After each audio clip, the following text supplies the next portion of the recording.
예수님은 오늘 밤에 제자들이 자신을 버릴 것을, 그리고 자신을 버리고 도망갈 것을 다 알고 계셨습니다. 왜냐하면 스가랴 선지자를 통해서 이미 그와 같은 사실이 예언되어졌기 때문에 그렇습니다. 스가랴서 13장 7절 말씀에 보면 이렇게 예언을 하고 계시죠. 만군의 여호와가 말하노라. 칼아 깨어서 내 목자, 내 짝된 자를 치라. 목자를 치면 양이 흩어지려니와 작은 자들 위에는 내가 내 손을 들이우리라. 이와 같이 선지자 스가랴를 통해서 예수님의 제자들이 예수님을 배신하고 도망갈 것을 다 예언되었기 때문에 예수님은 그것을 알고 계셨죠. 그런데 제자들이 이 예수님을 배신하고 도망가게 될 것을 알고 계셨던 또 다른 이유가 있습니다. 그것은 예수님은 이 제자들이 얼마나 연약한 존재인지를 다 알고 계셨기 때문에 그렇습니다. 예수님은 예수님과 인간의 관계를 목자와 양의 관계로 설명하시면서 인간을 양에 비유하셨습니다. 양이란 동물은 어떤 동물이죠? 자신을 보호할 수 있는 자체 방어 수단이 전혀 없는 동물입니다. 늑대같이 날카로운 이빨이 있는 것도 아니고요. 그렇다고 개처럼 짖을 수 있는 동물들도 아닙니다. 어떤 위험에 있든 아무리 평안한 상황에 있든 양은 그냥 매 이거밖에 못합니다. 그게 바로 양의 특징이죠. 그래서 양들이 위험에 처했을 때 할 수 있는 일은 딱 하나예요. 도망치는 일입니다. 그래서 양들의 안전은 전적으로 목자에게 달려있다는 것이죠. 그러니 목자를 치면 양의 떼가 흩어지는 것은 누구나 예언할 수 있고 누구나 예측할 수 있는 일입니다. 예수님은 적들이 자신을 칠 때 모든 제자들이 자신을 부인하고 도망갈 것을 다 알고 계셨어요. 왜냐하면 모든 인간은 이 양과 같이 연약한 존재이기 때문에 그렇습니다. 우리는 이 사실을 알아야 됩니다. 강한 인간을 만나든 약한 인간을 만나든 높은 인간을 만나든 낮은 인간을 만나든 유명인을 만나든 무명인을 만나든 지도하는 인간이든 따라가는 인간이든 모든 인간은 다 양처럼 연약한 존재라는 사실을 우리는 알아야 됩니다. 그래서 예수님은 자기 자신을 인간에게 의탁하는 법이 절대 없으셨어요.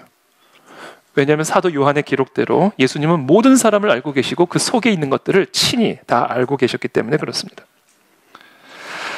그래서 예수님은 제자들이 이 위기의 때에 적들이 자신을 칠 때 자신을 다 버리고 도망갈 것을 다 알고 계셨던 거예요. 아니, 도망갈 수밖에 없음을 알고 계셨던 겁니다. 모든 인간은 양과 같이 연약하기 때문에 그렇죠.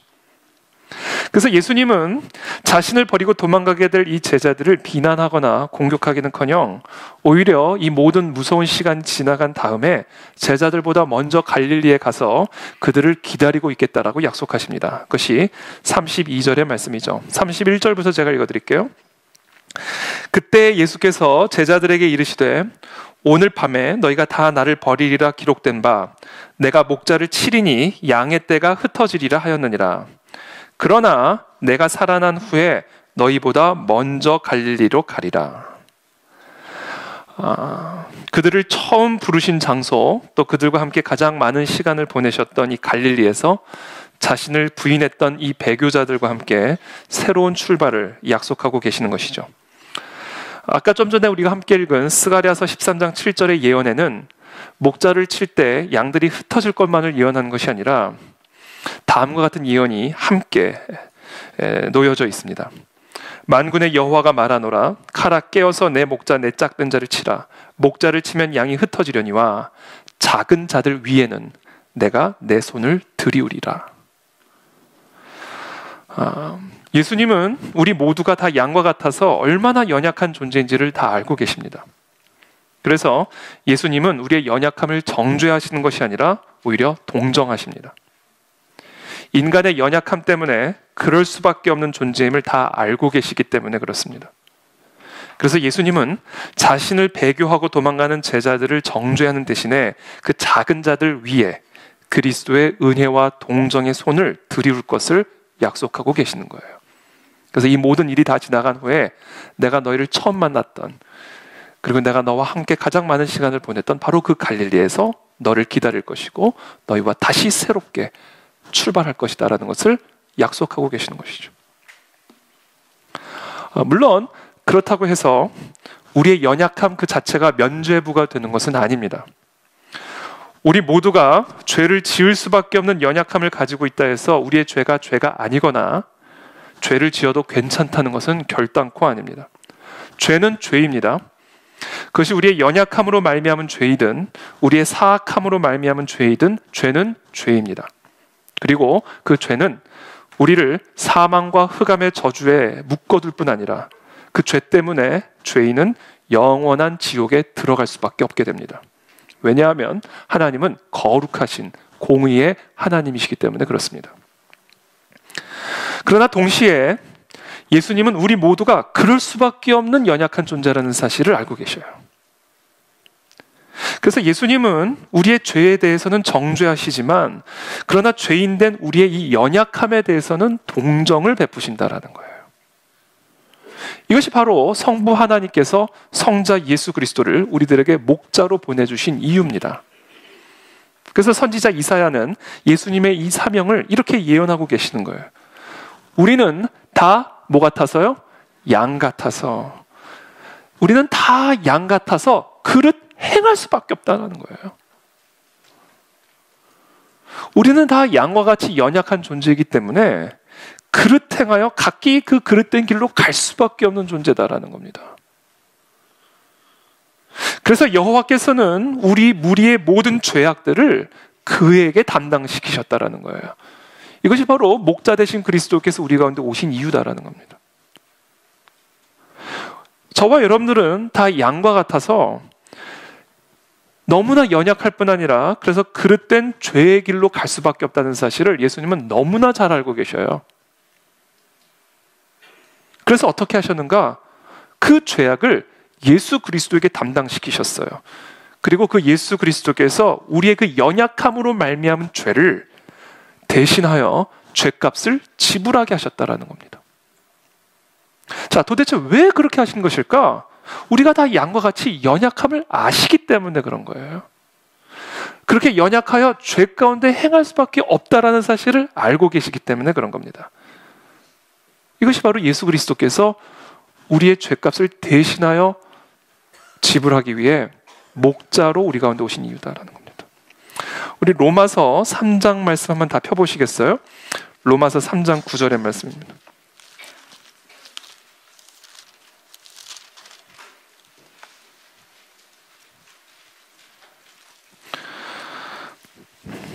로마서 3장 9절에 보면 사도 바울이 이렇게 이야기하죠. 3장 9절부터입니다. 자, 그러면 어떠하냐? 우리는 나으냐? 결코 아니라. 그러니까 우리는 이방인보다 또는 헬라인보다 더 나으냐? 결코 아니라. 유대인이나 헬라인이나 다 죄 아래에 있다고 우리가 이미 선언하였느니라. 기록된 바 의인은 없나니 하나도 없으며 깨닫는 자도 없고 하나님을 찾는 자도 없고 다 치우쳐 함께 무익하게 되고 선을 행하는 자는 없나니 하나도 없도다. 그들의 목구멍은 열린 무덤이요 그 혀로는 속임을 일삼으며 그 입술에는 독사의 독이 있고 그 입에는 저주와 악독이 가득하고 그 발은 피 흘리는데 빠른지라. 파멸과 고생이 그 길에 있어 평강의 길을 알지 못했고 그들의 눈앞에 하나님을 두려워함이 없느니라 함과 같으니라. 그러면서 23절에 이렇게 말씀하시죠. 모든 사람이 죄를 범하였으며 모든 사람이 다 양과 같아서 그릇 행하여 각기 제 길로 가였으며 그래서 하나님의 영광, 하나님의 나라, 영원한 생명에 이르지 못하더니 그리스도 예수 안에 있는 속량으로 말미암아 우리의 모든 죄를 대신 담당하여 그 예수 그리스도께서 그 죄값을 대신 지불하시는 속량으로 말미암아 하나님의 은혜로 값없이 의롭다 하심을 얻은 자 되었느니라. 바로 이것을 위해서 목자 되신 그리스도께서 양과 같은 우리들에게 오신 것이다라는 거예요. 여러분, 여기 계신 저와 여러분들이 동성애자들보다 더 나은 의인이라고 생각하십니까? 저와 여러분들이 술과 음란에 쩌들어 살아가는 저 세상 사람들보다 더 의로운 사람이라고 정말로 생각하십니까? 저와 여러분들이 교회 문턱에도 와보지 못한 세상의 저 우상 숭배자들보다 더 의로운 의인이라고 정말 생각하십니까? 여기 계신 저와 여러분들 모두가 A라는 죄를 짓지는 않아도 C라는 죄는 짓고 살잖아요.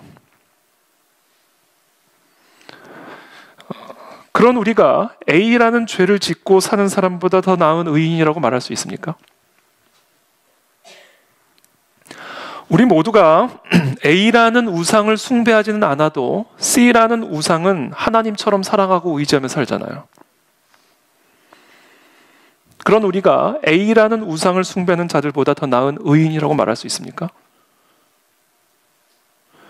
그러니까 만약에 저와 여러분들이 저 동성애자들보다 더 나은 의인이라고 생각한다면, 우리가 저 우상 숭배자들보다 더 나은 의인이라고 생각한다면 우리는 바리새인이에요. 우리는 바리새인입니다. 그리고 실제로 그렇게 생각하는 바리새인들이 오늘날 한국 교회 안에는 많이 있습니다.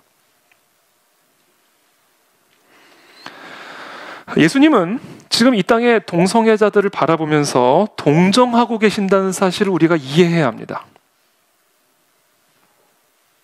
왜냐하면 그 사람이 동성애자가 된 이유는 그 사람의 연약함 때문이기 때문에 그래요. 그 사람이 연약해서 동성애자가 된 거예요. 예수님은 이 세상의 음란과 폭력과 불의를 바라보면서 말할 수 없는 탄식을 삼키고 계시지만, 그렇다고 해서 마치 뜻밖의 일이 일어난 것처럼 당황하고 계시지는 않아요. 예수님은 우리 모두가 그럴 수밖에 없는 연약한 존재라는 사실을 알고 계시기 때문에 그래요. 그래서 예수님은 우리를 동정하신다라는 거예요. 연약해서 그러는 거니까, 연약해서. 그럴 수밖에 없다는 사실을 예수님은 너무나 잘 알고 계시기 때문이다라는 거예요. 죄를 죄로 여기지 않는 것은 아니에요. 그러나 그럴 수밖에 없는 연약함을 갖고 있기 때문에 동정을 베푸시고 은혜를 베푸신다라는 겁니다. 나와 그들을 구분짓는 단 하나가 있다면, 단 하나의 기준이 있다면 그것은 그 은혜를 받아들였는가 받아들이지 않았는가, 오직 그거 하나뿐이에요.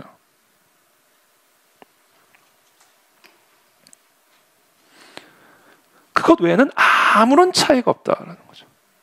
무슨 차이가 있습니까? 요한복음 8장에 보면 가늠하다 붙잡힌 여인에 대한 이야기가 기록되어 있죠. 서기관들과 바리새인들이 음행 중에 잡힌 여자를 끌고 와서 예수님을 시험하기 위해 다음과 같이 고발합니다. 모세는 율법에 이런 여자를 돌로 치라 명했는데 당신은 뭐라고 말씀하겠습니까? 라고 이야기하자 예수님이 뭐라고 답변하시죠? 너희 중에 죄 없는 자가 먼저 돌로 쳐라, 이렇게 말씀하십니다. 돌로 치지 말라가 아니에요.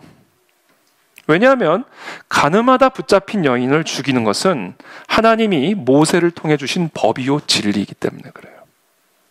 그렇잖아요. 하나님의 율법이, 하나님이 모세에게 주신 율법에 가늠한 사람은 죽여라, 이렇게 돼 있단 말이에요. 내가 거룩하니 너희도 거룩할지어다. 하나님은 죄를 용납하실 수 없으며, 따라서 죄인은 반드시 심판받아 소멸되어야만 해요. 죄인이기 때문에. 왜? 하나님은 죄를 용납할 수 없으니까. 그 죄를 하나님의 나라에 들여올 수가 없으니까 그 죄를 안고 사는 죄인은 죽어야 되는 겁니다. 심판을 받아야 되는 거예요. 그것이 하나님의 진리입니다. 그러나 문제는 뭐냐? 누가 칠 거냐, 이 여자를 도대체 너희 중에 누가 이 죄인을 돌로 칠 거냐? 그 자격을 갖춘 사람이 있다면 나와서 돌로 치라는 얘기예요. 없죠. 누가 있겠습니까? 예를 들어서 그중 한 사람이 일어나서 이 가늠하다 붙잡힌 죄인을 돌로 쳤다고 가정해 봅시다. 그러면 그 돌로 친 그 사람은 그 다음에 돌에 맞을 차례예요. 돌로 친 사람이 그 다음엔 돌에 맞을 차례입니다. 그렇게 해서 계속해서 한 사람 한 사람 돌 치고 나와서 돌 맞아야 되고요. 그 다음에 돌 친 사람 또 나와서 돌 맞아야 되는 겁니다. 왜? 다 죄인이니까.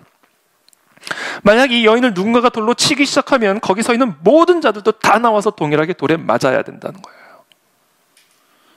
왜? 우리는 다 양 같아서 그릇 행하는 죄인들이니까. 그러니까 도대체 누가 이 죄인을 돌로 치겠느냐?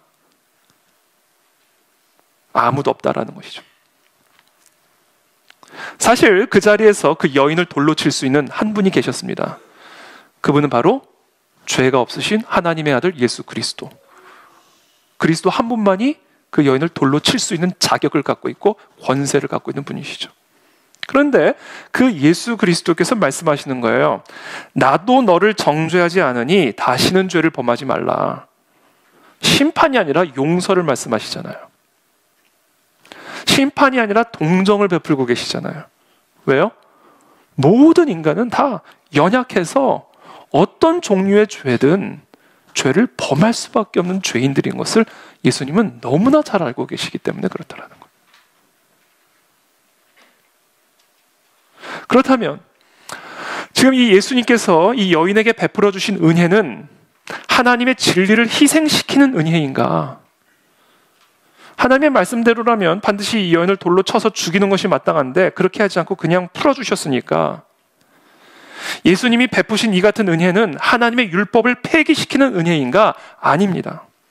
하나님의 율법을 완성시키는 은혜였어요. 왜냐하면 예수님이 이 여인에게 베푼 은혜는 그냥 말로 베푼 은혜가 아니었기 때문에 그래요.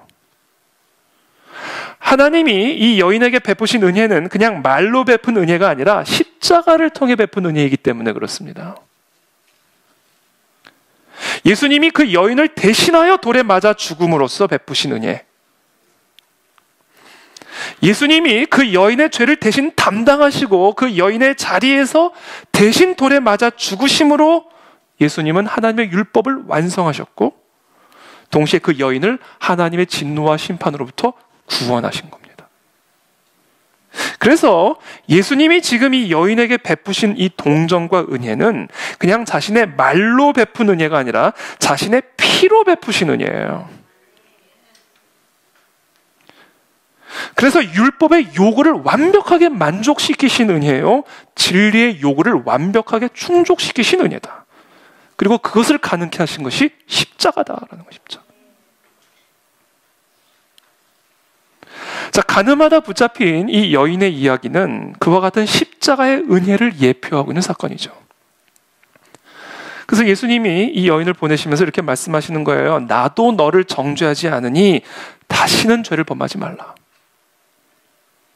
예수님이 이 여인을 정죄하지 않으시는 이유는 그 여인의 행위가 죄가 아니기 때문이 아니라 그 죄를 예수님이 대신 담당하실 것이기 때문에 가라는 거예요. 내가 네 자리에 설 테니. 그리고는 다시는 동일한 죄를 범하지 말라는 겁니다. 그래서 사도 요한은 요한복음 1장 14절에서 예수님을 이렇게 표현합니다. 말씀이 육신이 되어 하나님의 말씀이, 하나님의 진리가, 하나님의 율법이 육신이 되어 우리 가운데 거하심에 우리가 그의 영광을 보니 아버지의 독생자의 영광이요. 그래서 뭐가 충만하더라? 은혜와 진리가 충만하더라. 이분이 예수 그리스도다. 죄를 죄로 정죄하는 진리와 그러나 그것을 완전히 덮어주시고 동정하시고 은혜를 베푸시는 그 은혜가 하나가 되어 충만하신 분, 그분이 예수 그리스도. 그 은혜와 진리가 충만하게 성취된 사건이 바로 십자가다라는 거예요. 저는 그 십자가의 은혜로 오늘 시간 우리 그와 같은 은혜와 동정이 우리에게 베풀어졌음을 믿으시길 축복합니다. 받아들이게 되길 축복합니다.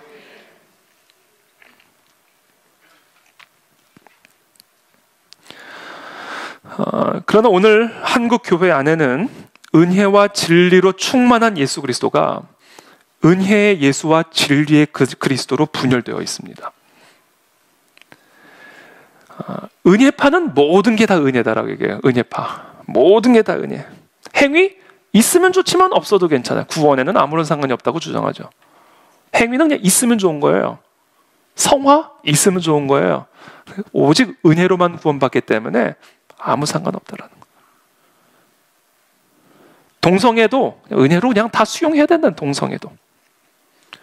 비성경적인 가르침도 비성경적인 세계관도 하나님의 진리와 완전히 대척점에 서 있는 것도 다 받아들여야 된다는 거예요. 다 열려야 된다는 거예요. 열려 있어야 된다는 거예요. 사회적 약자, 사회적 소수자 다 포용해야 된다는 거예요. 여러분, 수가 소수면 다 되는 겁니까? 왜 수적으로 소수인지를 따져야죠. 여러분, 숫자적으로 소수면 무조건 약자입니까? 아니, 소수자면 다 받아줘야 되냐고요. 왜 소수인지를 따져봐야 될 거 아니에요. 근데 다 받아줘야 된다. 은혜라는 이름으로 죄를 폐기시켜버리죠. 이 같은 은혜파의 키워드가 있어요. 그것은 바로 포용입니다. 포용. 은혜파는 항상 포용만을 생각하고 포용만을 강조하죠. 키워드예요. 반면에 진리파, 우리 교회는 그 안에 진리교회죠. 네, 여러분, 그 안에예요. 그 안에. 그리스도 안에 있는 진리, 은혜와 진리가 충만한 교회입니다. 우리 교회는. 할렐루야. 이 진리파는 이 어두운 세상 속에서 진리 감별사 역할을 자처합니다. 조그만 오류나 죄에 대해서도 바리새인적인 결벽증 증상을 보이죠. 진리 중심적이지 않고 교리 중심적이에요. 이 같은 진리파의 키워드가 뭔지 아세요? 분별입니다. 분별. 자, 은혜파는 포용을 강조하고요. 반면에 진리파는 분별을 강조합니다. 그래서 이 진리파에서는 종종 포용을 타협이라고 생각을 하고요. 이 은혜파에서는 분별을 차별이라고 생각합니다. 이 한국 교회 안에는 지금 이 은혜파와 진리파가 분열되어 있고 충돌하고 있다라는 것이죠. 여러분, 포용이 잘못된 겁니까? 아니면 분별이 잘못된 겁니까? 이 포용과 분별이 하나가 되지 않으면 둘 다 잘못된 거예요. 은혜와 진리가 하나가 되지 않으면 둘 다 잘못된 겁니다. 분별 없는 포용은 음란이에요. 반대로 포용 없는 분별은 폭력입니다. 은혜와 진리는 하나가 되어야 된다라는 거예요. 그때 비로소 은혜가 진정한 은혜가 될 수가 있고 진리는 진정한 진리가 될 수 있다. 그리스도 안에 이 은혜와 진리가 하나가 되어서 충만한 것처럼 한국 교회와 우리 안에도 이 은혜와 진리가 하나가 되어서 충만해져야 됩니다. 자, 이 은혜와 진리가 하나가 되어서 우리 안에, 우리 교회 안에 충만하게 될 때 어떤 일이 일어나게 되는지 아세요? 빛을 발하게 되는 거예요. 빛. 이 은혜와 진리가 하나가 되어서 우리 안에 충만할 때 이 안에 빛이 충만해지고 빛을 발하게 되는 겁니다. 은혜만으로는 빛이 나지 않아요. 진리만으로도 빛이 나지 않습니다. 은혜와 진리가 하나가 될 때 그때 비로소 우리는 일어나 빛을 발하게 된다라는 것이죠. 2020년 우리 그 안에 진리교회 표어가 뭐죠? 함께 읽어보겠습니다. 시작. 어떻게 하면 우리 그 안에 진리교회가 그리고 한국의 교회가 일어나 이 어두운 세상을, 이 어두운 대한민국을 빛으로 발할 수 있을까? 은혜와 진리가 우리 안에 하나가 되어서 우리 안에 충만해질 때 그때 우리는 비로소 일어나 빛을 발하는 성도와 교회가 될 수 있는 것입니다. 그래서 2020년 올 한 해 그리고 우리의 평생에 우리 교회와 우리 성도의 삶 안에 이 그리스도의 은혜와 진리가 하나가 되어 충만케 되는 역사가 있게 되기를 축복합니다. 이것이 빛이에요. 이것이 빛. 이것이 세상을 변화시키는 빛입니다. 진리만으로는 빛이 나지 않아요. 은혜만으로도 빛이 나지 않습니다. 은혜파도 아니고 진리파도 아니라 은혜와 진리가 하나 되어 우리 안에 충만해야 된다. 그렇다면 어떻게 하면 그렇게 될까? 어떻게 하면 은혜와 진리가 내 안에서 하나가 되어가지고 충만할까? 은혜로도 치우치지 않고 진리로도 치우치지 않고. 제가 이번 한 주간에 이 말씀을 묵상하는 가운데 어떻게 하면 내 안에, 우리 교회 안에 은혜와 진리가 하나가 되어 충만할 수 있을까? 인간의 이 연약함을 우리가 이해해야 합니다. 우리 인간들이 얼마나 연약한 존재인지를 이해하는 것이 매우 중요합니다. 그래서 모든 인간에게는 은혜가 필요하고 동정이 필요하다는 사실을 우리가 깊이 이해해야 합니다. 그때 비로소 은혜와 진리가 하나가 될 수가 있다는 거죠. 저와 여러분들 안에는 진리도 있지만 오류도 있어요. 그걸 인정해야 되죠. 오류투성인 것처럼 보이는 사람이라 할지라도 그 안에 진리가 있습니다.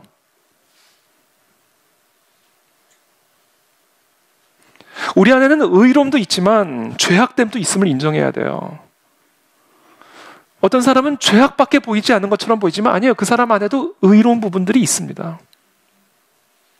우리 안에는 강점도 있고 약점도 있어요. 그것을 우리가 인정해야 된다라는 거예요. 왜? 우리는 다 양과 같아서 연약한 존재들이기 때문이다라는 거죠. 그래서 우리는 은혜와 동정이 다 필요한 존재라는 사실을 이해해야 합니다. 그때 비로소 우리 안에 은혜와 진리가 하나가 될 수 있다는 거죠. 이것을 이해하는 게 아주 중요해요.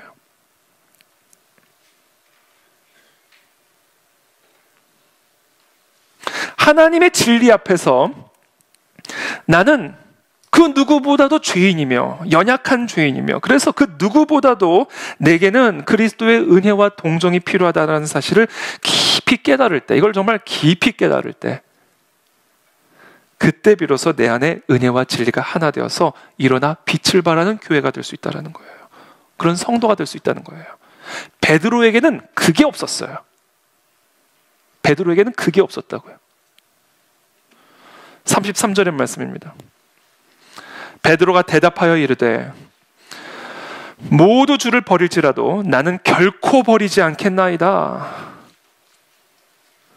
이 말씀을 한번 잘 뜯어서 묵상해 보세요. 베드로가 대답하여 이르되 모두 주를 버릴지라도, 여기는 제자들 다 예수님 버리고 도망갈지라도 나는 결코 주님을 버리지 않겠나이다. 지금 이 베드로의 이 말을 들어보면요, 마치 예수님을 부인하는 사람을 도무지 이해할 수 없다라는 투예요. 3년이란 이 시간 동안에 예수님과 동고동락하면서 죽은 자도 살리시고 앉은뱅이도 일으키시는 살아계신 하나님의 아들을 3년이란 시간 동안 동고동락하고도 이 위기의 때에 예수님을 버리고 도망가는 사람 도무지 이해할 수 없다라는 거예요. 다른 사람들은 다 버려도 나는 그런 사람이 아니다라는 거예요. 2004년에 그 김선일 씨라고 이라크에 피랍돼서 이라크 그 테러 단체에 의해서 참수돼 가지고 순교한 사건이 있었죠. 이분은 아주 신실한 그리스도인이었고요. 거기서 통역원으로 일을 하면서 또 선교적인 사명을 감당했던 그런 귀한 성도였습니다. 근데 이분이 그 이라크 무장 단체에 의해서 피랍돼 가지고요. 이제 TV에 나온 거예요. 참수하기 전에 이제 대외 메시지를 전할 수 있는 어떤 그런 통로를 마련한 거죠.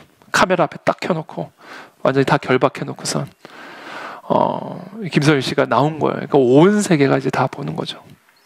근데 그 자리에서 이 사람이 뭐라고 얘기를 하냐면 살려주세요! 그렇게 얘기하는 거예요. 살려주세요. 그래서 이제 마지막 이제 어떻게 될지 모르는 거잖아요. 근데 이 테러 단체가 딱 카메라를 켜놓고 하고 싶은 말을 하라니까 이 사람이 살려주세요! 그러면서 그냥 울부짖는 거예요. 살려주세요! 그러면서. 그걸 보면서 제가 얼마나 마음이 아팠는지 모릅니다. 근데 그 장면을 보고 한 목사님이 주일 강단에서 설교를 하시는데 뭐라고 설교를 하셨냐면 진짜 그 사람이 그리스도인이라면 어떻게 그 자리에서 살려달라고 외칠 수가 있냐라는 거예요. 예수 그리스도를 믿으면 우리에게 영생이 주어졌다는 사실을 아는 그 사람이 정말로 그리스도인이라면 어떻게 그 자리에서 살려달라고 외칠 수가 있겠냐라는 거예요. 떳떳하게 순교를 당하지. 저는 그 설교를 접하고 너무 충격을 받았어요. 아니 어떻게 저런 설교를 할 수가 있을까? 결국은 참수를 당해서 돌아가셨죠.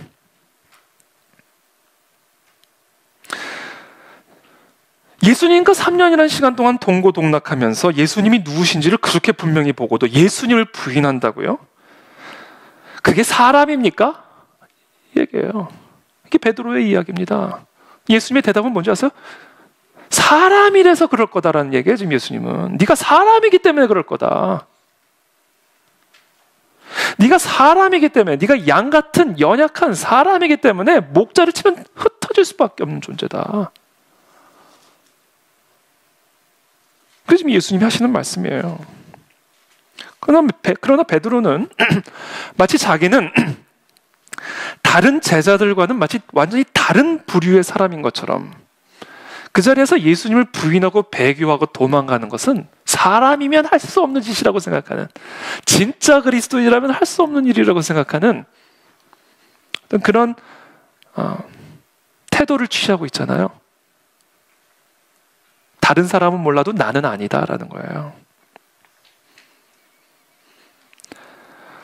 이런 사람이 어떻게 은혜를 베풀 수 있고 동정을 베풀 수가 있겠냐는 겁니다. 불가능한 일이죠.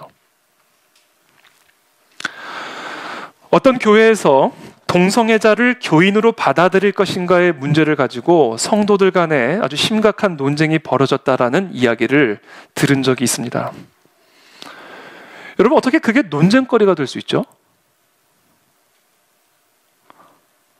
동성애자를 교회의 성도로 받아들일 거냐, 등록 교인으로 받아들일 거냐 말 거냐, 이게 어떻게 교회 안에 논쟁거리가 될 수가 있죠? 물론 동성애자가 우리 교회 교인이 되면요, 동성애라는 죄를 끊임없이, 동성애는 죄라는 설교를 끊임없이 들으셔야 될 거예요. 그 설교를 버티고 못 버티고는 그 사람 몫이에요. 근데 어떻게 동성애자를 교회 성도로 받아들일 거냐 말 거냐가 논쟁거리가 될 수가 있는 거죠? 나도 받아줬잖아요. 도무지 이해를 못 하시는 지금. 교회가 나도 받아줬잖아요. 근데 왜 동성애자는 받아줄 수 없다라는 이야기죠? 그거야말로 차별이죠. 그렇잖아요. 아니, 교회가 받아줄 수 있는 죄인이 따로 있고 도무지 받아줄 수 없는 죄인이 따로 있습니까? 여러분, 죄에 차별이 있나요? 죄에는 차별이 없죠. 그러니까 은혜에도 차별이 없는 거예요. 어떤 교회에 술집에서 접대부로 일하는 한 여성이 전도를 받아가지고 교회에 출석하기 시작했대요. 그런데 어느 날 가만히 보니까 자기 술집 단골 손님도 같은 교회를 출석하고 있는 거예요. 얼마나 반가웠겠어요. 근데 이 사람은 모르는 척 하는 거죠. 당연히 모르는 척 하죠. 아니, 술집 여성이 교회에 나오는 거나 술집 손님이 교회에 나오는 거나 차별이 있나요? 도대체 무슨 차별이 있는 거죠? 룸살롱 사장님이 전도를 받아서 교회를 다니기 시작했어요. 어느 날 그 교회에 이제 새로 등록해서 다니기 시작한 그 교회 부목사님에게 룸살롱 이제 개업을 하는데 신방을 요청한 거예요. 룸살롱 개업 신방. 그래서 이 부목사님이 전화를 받고 와서 축복기도 좀 해달라는 거죠. 시작은 미약하나 창대할 수 있도록. 그래서 와서 축복기도 좀 해달라고. 근데 이 부목사님이 이제 통화를 하면서 저는 그런 데는 신방 못 갑니다 그러더래요. 그래서 옆에 그 통화를 듣던 담임 목사님이, 아니, 목사가 신방을 못 간다니 이게 도대체 어디를 오라기에 저러는 거냐.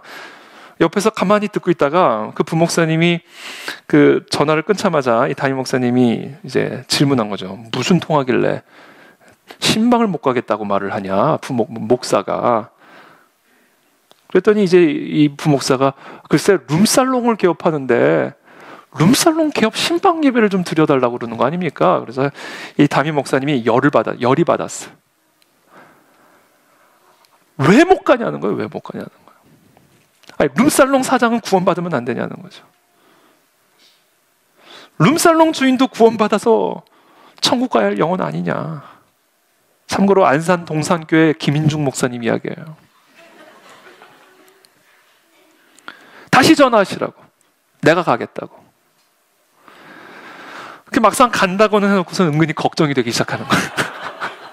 막상 간다고 해놓고 누가 내가 룸살롱 들어가는 걸 보면 어떡하지? 뭐 여러 가지 이제 걱정이 들어오는 거죠. 전 충분히 이해됩니다. 충분히 이해돼요. 딱 갔어요. 사이키가 완벽하게 구비되어 있는 룸으로 인도를 받은 거예요. 거기 이렇게 앉아 있는데 이제 미니스커트를 입은 여성 접대부들이 줄을 지어서 들어오더래요. 목사님 기도 받는다고. 그리고는 이 목사님이 그 룸살롱 사장의 손을 딱 붙잡고 간절히 기도를 해줬대요. 그리고 그분의 인생에 쌓여온 여러 아픔과 울분들을 다 들어주고 또 바리새인들의 비난을 감수하면서까지 죄인의 친구가 되셨던 그 예수 그리스도의 은혜와 진리를 선포하셨답니다. 그리고 그는 그 룸살롱 사장님은 그 자리에서 다시 한번 예수님을 깊이 영접하면서 눈물을 흘렸답니다. 그렇게 기도를 받고 나서 얼마 지나지 않아 룸살롱은 망했습니다.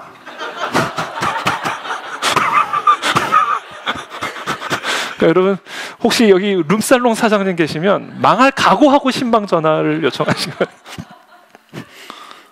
룸살롱은 망했대요. 그리고는 이 신문사 지국을 인수해가지고 땀 흘려 일하고 이웃을 위해 봉사하는 모범적인 성도가 되었다고 합니다. 여러분 죄는 차별이 없죠. 그렇잖아요. 죄는 차별이 없어요. 그 의식 자체를 뽑아버려야 돼요. 이 죄는 차별이 없기 때문에 그래서 은혜에도 차별이 없어요. 그래서 사도 바울이 로마서에서 이렇게 말씀하세요. 곧 예수 그리스도를 믿음으로 말미암아 모든 믿는 자에게 미치는 하나님의 의인이 뭐가 없다? 차별이 없느니라. 모든 사람이 그것이 술집 종업원이든 술집 손님이든 목사든 성도든 동성애자든 이성애자든 모든 사람은 다 연약하여 양과 같이 연약하여 죄를 범하였음에 그래서 하나님의 영광에 하나님의 나라에 그 영원한 천국에 도무지 이를 수가 없더니 그래서 그리스도 예수께서 우리의 목자가 되어 우리의 모든 죄를 대신 담당하여 속량하기 위해 이 땅에 오심으로 말미암아 우리 모두가 값없는 의롭다 하심을 얻은 자가 됐다라는 거예요. 이게 복음이잖아요. 이게 복음. 그러니까 이 복음은 은혜와 진리가 하나가 되어 있는 거예요. 이게 십자가의 은혜다는 거죠. 그러니까 결국 그 교회의 빛이 뭐냐? 성도의 빛이 뭐냐? 이 죄 가운데 있는 이 흑암의 세상을 밝힐 수 있는 생명의 빛이 뭐냐? 은혜와 진리가 하나 될 때만 바랄 수 있는 것이다. 그것을 위해서 우리에게 필요한 게 뭐냐면요. 이 인간의 연약함을 깊이 이해하고 그래서 그 연약함을 동정할 수 있어야 된다는 거죠. 이것이 오늘날 우리 한국 교회에 필요한 성숙입니다. 성숙. 죄를 미워하면서도 죄인을 동정하는 것. 이것이 한국 교회와 성도들에게 필요한 성숙이죠. 그런데 어떻게 하면 이런 성숙을 우리 안에서 이루어갈 수 있을까? 나의 의의가 완전히 산산조각 부셔지는 체험을 해야 돼요. 완전히 산산조각 나는 체험을 해야 됩니다. 내가 얼마나 연약한 죄인인지 나에게는 요만큼의 죄도 이겨낼 수 있는 힘과 능력이 전혀 없는 완전 철저한 죄 앞에서의 무기력함을 아주 깊이 체험을 해야 됩니다. 그때 비로소 나도 필요하고 너도 필요하다. 은혜와 진리. 이 진리 때문에 우리는 지옥에 갈 수밖에 없는 존재들이다. 너나 나나 다. 그러나 오직 그 예수 그리스도의 은혜 때문에 우리가 구원을 받은 하나님의 의롭다함을 얻은 자가 됐다. 나와 그들의 차이는 단 하나. 그 은혜를 받아들였느냐, 그것을 거부했느냐. 그 차이 외에는 아무런 차이도 없다 라는 이 철저한 깨짐이 우리 안에 회복이 되어야 된다는 거예요. 그게 빛이 되어서 이 어두운 세상을 밝히게 된다는 겁니다. 그런 면에서 저와 여러분들 안에 뭐가 있어야 되냐? 베드로의 이 통곡이 있어야 된다는 거죠. 우리 75절 보시죠. 26장 75절.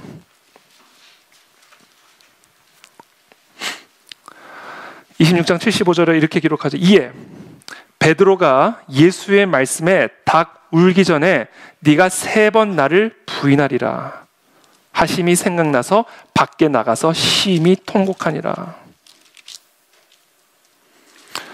베드로는 절대로 자기가 예수님을 부인하지 않고 버리지 않을 거라고 얘기하잖아요. 근데 그때 예수님이 뭐라고 말씀하세요? 34절에 보면, 오늘 본문이죠. 내가 진실로 네게 이르노니 오늘 밤 닭 울기 전에 네가 3번 나를 부인할 것이다. 베드로가 이르되 내가 주와 함께 죽을지언정 주를 부인하지 않겠나이다 하고 모든 제자도 그와 같이 말하니라. 그러니까 이게 이 자신감이 완전히 산산조각 나버린 거예요. 몇 시간 후에. 지금 불과 몇 시간 후잖아요. 그러니까 이 산산조각이 나가지고 베드로가 그냥 꺼이꺼이 그냥 통곡을 하기 시작하는 거예요. 3번씩이나 힘을 주어서 온 힘과 뜻을 다해 부인할 수밖에 없었던 나의 연약함. 나는 절대로 부인하지 않을 거라고 생각했는데, 나는 절대로 예수님을 버리고 도망갈 거라고는 상상도 하지 못했는데, 쟤는 그럴지 몰라도 나는 그러지 않을 거라고 생각했는데 3번이나 힘을 주어서 그 예수님을 배신하고 도망가는 자신의 이 철저한 연약함 앞에 완벽하게 무너져 버리는 거죠. 바로 이 통곡이 우리 안에 회복이 돼야 된다라는 거예요. 그때 우리 안에서 빛을 발하기 시작하게 되는 거예요. 그래서 제가 강조하는 거예요. 베드로가 진짜 사도로 거듭난 것은 배교 후예요. 배교 후예요. 배교 이전이 아닙니다. 배교 후예요. 통곡 이후라는 거죠. 저는 오늘 우리가 이제 새해를 맞이하는, 특별히 올 한 해는 저와 여러분들이, 특별히 우리 교회가 일어나서 빛을 발하게 되는 한 해가 될 줄로 저는 믿습니다. 우리 11월 31일에 이사야서 60장을 오늘 우리 그 안에 진리교회 우리 모든 성도들에 대한 하나님의 예언의 말씀으로 주셨어요.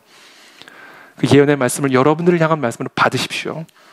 일어나 빛을 발하게 될 거예요. 그러기 위해서는 무엇이 필요하냐? 나의 확신이 산산조각 나는 통곡이 필요해요.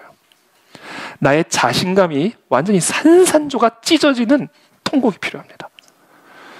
그래서 내가 얼마나 연약한 존재인지, 나의 힘도 부족하고 나의 지혜도 연약하고 나의 능력도 연약하고, 나는 양과 같아서 그릇된 길로 갈 수밖에 없는, 그래서 망할 수밖에 없는 연약한 존재라는 사실을 아주 처절하게 그리고 철저하게 깨닫는 완벽한 통곡이 우리 안에서 이루어져야 됩니다.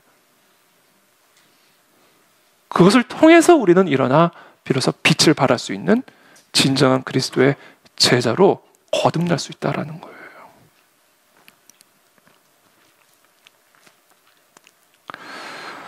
제가 지난주에 우리 한경직 목사님 설교를 소개를 해드렸는데, 가만히 생각해 보니까 이 한경직 목사님은 정말 우리 교회, 우리 한국 교회에 또 이 나라에 보내주신 선지자죠. 귀한 선지자. 우리 한국 교회의 맏형, 베드로와 같은 수제자. 근데 정말 한경직 목사님이 베드로였더라고요. 우리 한경직 목사님은 종교계 노벨상으로 불리는 템플턴상을 수상하셨습니다. 그리고 1992년 6월 18일에 열린 이 시상식 감사 예배에서 이분은 자신이 그 일제 치하에서 신사 참배한 것을 참회한다며 참회 눈물을 흘리고 고백하는 그런 일이 있었습니다. 여러분, 한경직 목사님은 배교자 출신입니다. 신사 참배하신 분이에요.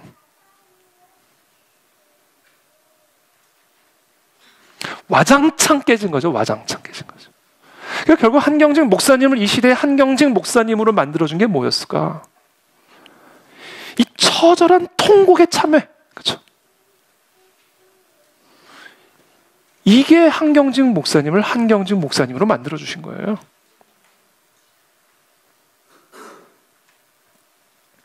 물론 주기철 목사님이나 손양원 목사님과 같은 또 별과 같이 빛나는 한국교회 지도자들이 계셨죠. 한경직 목사님보다 선배 세대죠. 근데 주기철 목사님과 손양원 목사님은 신사참배를 안 했는데 왜 한경직 목사님은 신사참배를 했어요? 그건 은혜예요, 은혜.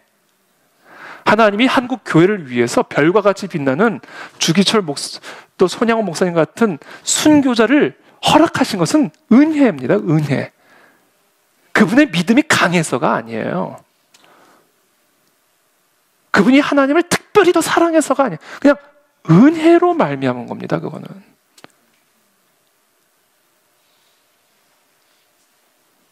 그러니까 하나님이 베푸시는 은혜의 모습은 다를 수 있어요. 그 은혜를 베푸신 주권자의 뜻에 따라. 한경직 목사님을 이 시대에 한경직 목사님으로 세워주신 그 하나님의 은혜. 그것은 바로 이 한경직 목사님의 이 통곡, 가장 영광스러운 상을 받은 그 시상식에서 자신의 가장 수치스러운 통곡을 내뱉잖아요. 무엇이 한경직 목사님을 그 자리까지 인도하셨는가 가만히 봤더니 그 깊은 속에 통곡이 있는 거예요, 통곡. 이게 우리를 이 시대의 빛으로 만들어주시는 생명이다라는 거예요. 바로 이와 같은 통곡의 사건을 통해 우리 안에서는 은혜와 진리가 하나 되어지는 것을 경험하게 되는 겁니다. 이것이 오늘날 한국교회에 필요한 은혜다 것이죠. 진정한 능력은 바로 이와 같은 자신의 의의 꺾임에서부터 시작이 됨을 여러분 기억하게 되길 바랍니다. 나의 자아의 토대를 둔 믿음, 그 믿음은요 자신감이 넘쳐요. 그 믿음에는 다 버려도 나는 안 버립니다. 자신의 의의 토대를 둔 믿음은 자기 자신감이 넘쳐난다. 그것으로는 빛이 나오질 않는다. 그 믿음의 토대가 오직 은혜, 오직 은혜에만 그 토대를 둘 때 그때 비로소 그의 믿음과 신앙을 통해 빛을 발하게 된다라는 겁니다. 그래서 오늘 그 안에 진리교회 올 한 해 정말 우리 모두의 인생과 삶 가운데, 교회 가운데 정말 일어나 빛을 발하게 되는 이 하나님의 뜻이 이루어질 텐데, 그것을 위해서 하나님 내 안에 이와 같은 통곡의 회개가 회복되게 도와주시옵소서. 나의 연약함으로 말미암아 어찌할 수 없는 나의 무기력함과 철저한 깨짐, 그것을 우리 가운데 허락하여 주셔서 내 안에 은혜와 진리가 하나가 되게 도와주시옵시고, 그래서 십자가의 복음의 빛을 발하는 이 땅의 교회와 성도들이 되게 도와 주시옵소서. 그런 은혜가 우리 가운데 있게 되기를 축복합니다. 기도하며 나가겠습니다.